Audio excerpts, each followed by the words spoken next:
वंदे मां शारदे। आप सभी का मेरी इस पाठशाला में हार्दिक स्वागत है।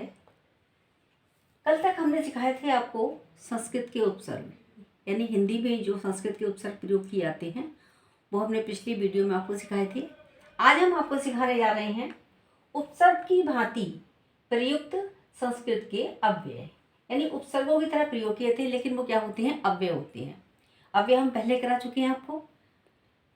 और अब आप देखिए उपसर्ग, क्या उपसर्ग है आपका? अंत। अंत और अंतर दोनों शब्द हमने एक साथ लिए हैं, ये उपसर्ग एक साथ लेकर चले हैं।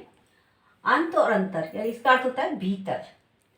इससे बनने वाले शब्द कौन कौन से हैं? अंतर्गत, अंतर्राष्ट्रीय, अंतरात्मा, अंतरंग। दूसरा उपसर्ग हमने लिया है अधः। अधः माने नीचे।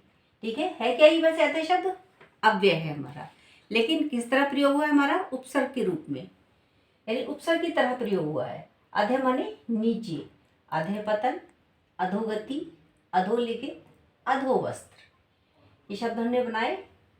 आगे देखिए आप, अगला उपसर्ग लिया हमने अलम। अलम का अर्थ होता है बहुत, यानी अधिक, यानी अधिक या बहुत। अलंकृत शब्द बना इससे, अलंकरण, अलंकार, अलंकारी। दूसरा लिया है हमने चिर।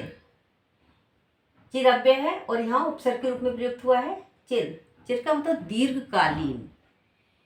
इसके हमने शब्द बनाए हैं चिर परिचित, चिरकालीन, चिरकुमार, चिरयौवना, चिरजीवी, चिरंजीवी, चिरायु आदि।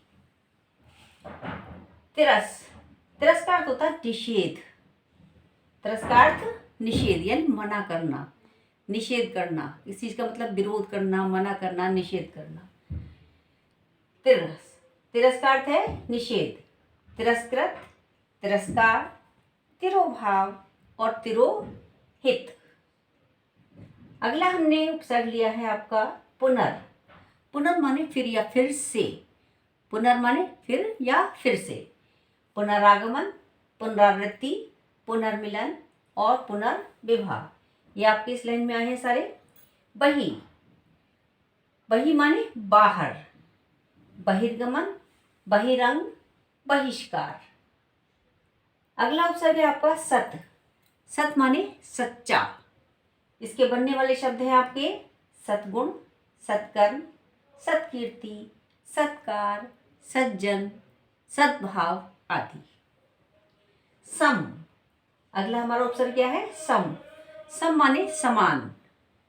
इससे बनने वाले उदाहरण के शब्द देखिए आप, समकालीन, समकोण, समवयस्क, समतल, समकक्ष आदि। सह। सह माने साथ। इससे बनने वाले शब्द हैं सहकारिकता, सहगामी, सहकारी, सहचरी, सहचर, सहयोगी, सहयोग, सहपाठी। बहुत सारे शब्द हो सकते हैं। ठीक है, सह माने साथ। अब ऐसे हमने और भी उपसर्ग लिए हैं आपके लिए, जिनमें कि हमने एक ही अर्थ लिखा है आपके लिए और जो कि मेन है, जिससे बनने वाले कई सारे शब्द हैं, लेकिन उसके अर्थ अलग अलग भी हैं और भी हैं, लेकिन हमने आपको केवल उनका विशेष उद्देश्य हमारा यही है कि हम आपको उनका प्रयोग करना सिखाएं, उपसर्गों का प्रयोग करना आपको अच्छी तरह से आ जाए। तो दूसरा हमने शब्द लिया है अति। अति का अर्थ होता है अधिक। बनने वाले शब्द हैं अत्यंत, अतिशय, अतिकाल, अतिव्याप्ति। दूसरा शब्द है अधि। अधि का अर्थ है श्रेष्ठ, अधिकृत। अधिकृत जैसे अधिकृत भूमि, अधिकृत स्थान। आध्यात्म, अध्यात्म आप सभी जानते हैं। अध्यादेश यानी कोई विशेष आदेश, अध्यादेश। अध्यक्ष जैसे किसी पार्टी का अध्यक्ष आदि। उप। उप पहले हम सिखा चुके हैं आपको हिंदी में, अब सिखा रहे हैं आपको अप। अप यहाँ पर लघुता के रूप में प्रयोग किया गया है। लघुता जिससे कि लघुता से संबंधित जो अधिक शब्द हैं उन्हीं को हमने प्रयोग में लाया है यहाँ पर। लघुता, इसका अर्थ यहाँ पे देखिए अपकीर्ति, अप यानी लघुता, अपकीर्ति, अपवाद, अपकर्ष, अपकार। अपकीर्ति यानी कि जिसकी कीर्ति अच्छी ना हो। अपवाद यानी जिसके बारे में कुछ बुरा हो। अपकर्ष यानी कि उत्कर्ष। उत्कर्ष का जो ऑपोजिट है वो क्या है? अपकर्ष। उत्कर्ष उन्नति, अपकर्ष अवनति, यानी कि उसका निम्न होना, लघु होना, यानी लघुता के रूप में प्रयोग किया गया। अपकार, अपकार इसका विपरीत है उपकार का। उपकार माने भलाई और अपकार माने बुराई या अच्छा कार्य ना करना। अब का अर्थ है पतन। अब जो उपसर्ग के रूप में प्रयोग किया गया है यहाँ पर देखिए, अब पतन, अवनत, अवसान, अवशेष, अवनति। अवनत यानी नीचे झुका हुआ। उत्कर्ष यानी कि उन्नति वाला, जिसकी उन्नति हो। उद्गार विचार, यहाँ थोड़ा सा ये अलग हो गया है। अवसान, अवशेष और अवनति। अवनति माने ये भी बुरे के रूप में शब्द प्रयोग हुआ है यहाँ पर, यानी कि पतन के रूप में आया है, उसकी अवनति हुई, यानी कि या अवसान, अवसान माने अंत के रूप में प्रयोग हुआ है। अगला शब्द देखें आप, उद और उत। उद माने श्रेष्ठ, यानी उद और उद दो शब्द हैं आपके यहाँ पर, उनका अर्थ है श्रेष्ठ। उत्कंठा, उत्कंठा माने जानने की इच्छा, उत के रूप में प्रयोग हुआ है पे, उत उपसर्ग के रूप में। और उत्कर्ष, उद्गार, उत्तम, उत्थान, उद्गम आदि। उत्कर्ष वो भी देखिए हमने यहाँ पर अर्थ बताया आपको श्रेष्ठ, और यहाँ पर भी उत्कर्ष माने उन्नति के रूप में प्रयोग हुआ है। उत्तम, उत्तम का अर्थ वैसे ही श्रेष्ठ होता है। उत्थान, इसका भी अपना उन्नति के रूप में प्रयोग हुआ है। और अब थोड़ा सा जो बदला हुआ है वो शब्द है वह है उद्गम, लेकिन क्या है यहाँ पर? उद उपसर्ग से बना है यहाँ पर ये शब्द, इसलिए आपको हमने इसका भी ज्ञान करा दिया यहाँ पर।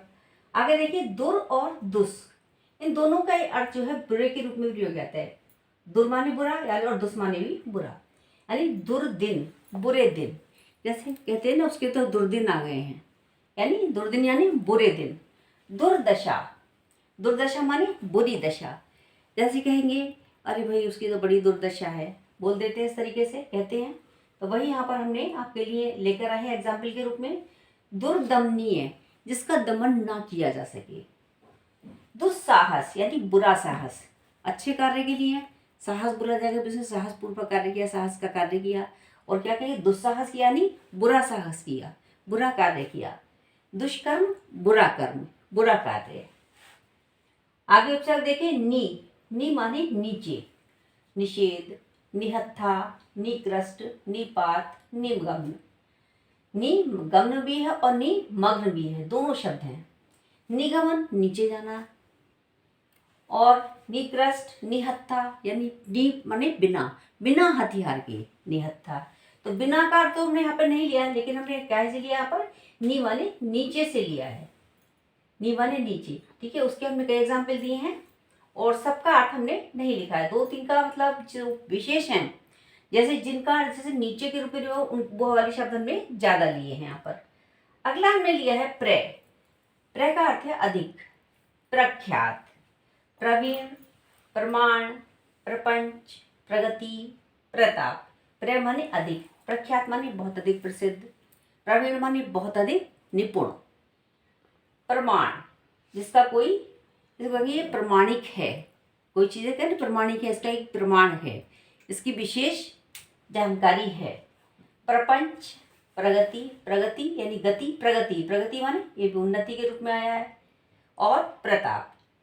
आगे देखिए, सु माने अच्छा, सुकर्म, अच्छा कर्म, सुकंठ, अच्छा गला, सुदूर, अधिक दूर, सुकृत, अच्छे कार्य, सुस्वाद, सु माने अच्छा, सुस्वाद माने अच्छा स्वाद, यानी कि भोजन कैसा है? सुस्वादिष्ट है, भोजन में कैसा है? सुस्वाद है, अच्छा स्वाद है। आगे मिलेगा सुबास। सुबास माने अच्छा स्थान, अच्छा रहने का स्थान है, या फिर सुबास यानी अच्छी वाणी के रूप में प्रयोग हो सकता है। अगला शब्द हमने लिया पुरस। पुरस माने सामने, पुरस्कार, पुरस्कृत। लास्ट शब्द है इसका स्व। स्व माने अपना, स्वकथन, स्वधर्म, स्वभूमि, स्वराज, स्वनिर्णय। स्वकथन माने अपना कथन, स्वधर्म अपना धर्म, स्वभूमि अपनी भूमि, स्वजन्म स्थल अपना जन्म का स्थान, स्वराज अपना राज्य, स्वनिर्णय अपना निर्णय। आज के लिए इतना ही। अगली वीडियो में आपके लिए हम अरबी फारसी के शब्दों से ये जो उपसर्ग हैं उनको लेकर आएंगे। और मेरे चैनल को आप सब्सक्राइब कीजिए, लाइक कीजिए, शेयर कीजिए और अच्छे से ध्यानपूर्वक पढ़िए। नमस्कार, धन्यवाद।